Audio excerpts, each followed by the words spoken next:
Nandiyan pa rin po sa bandang Palawan. Medyo, siyempre, may mga kababayan tayo nahihirapan dahil sa Cebu, sa Leyte. Naku, kawawa po yung dinadanas. Kaya mag-ingat din po. At sana, marami naman po tutulong dyan. Kaya mag-alala. Marami tayong mga kababayan.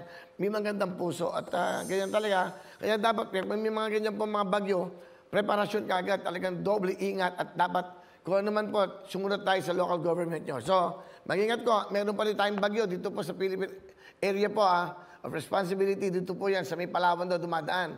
So medyo itong bagyong Odette at naton, signal number 4, inabot tayo dyan ha. Ito kanina, siyam na landfall siya. Okay, ngayon po, nasa may Palawan na ayon sa Pag-asa. So baka sana lumampas na, sana sandali na lang yan at makabalik na tayo. At bukas sana maaliwalas na panahon. Tuloy-tuloy tayo. Siyempre, tutok na kayo. Alam kong kailangan nyo pambili, di ba? At ito, mayroon lang kami mga babala. At ito po paalala sa inyo. Yung pong show na ito, 5 to 6:30 lang po. Before 5 o'clock at may tumawag sa inyo, hindi totoo yun. After na 6:30, may tumawag sa inyo, lalong hindi totoo yun.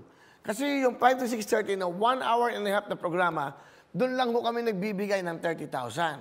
Doon lang ho kami nagbibigay ng announcement. Kung ginagamit man yung boses ko, tinetape, maaaring pinaprank kayo for, di ba, joke time, wag naman ho kayo maniwala, wag nyo naman lokohin yung iba, baka yung iba may sakit sa puso, ma-excite, ganyan na mangyari. So, ingatan nyo yun. So, meron ho mga scam, isipin nyo, pati ako, tinetext, nanalo daw ako sa Wawawin.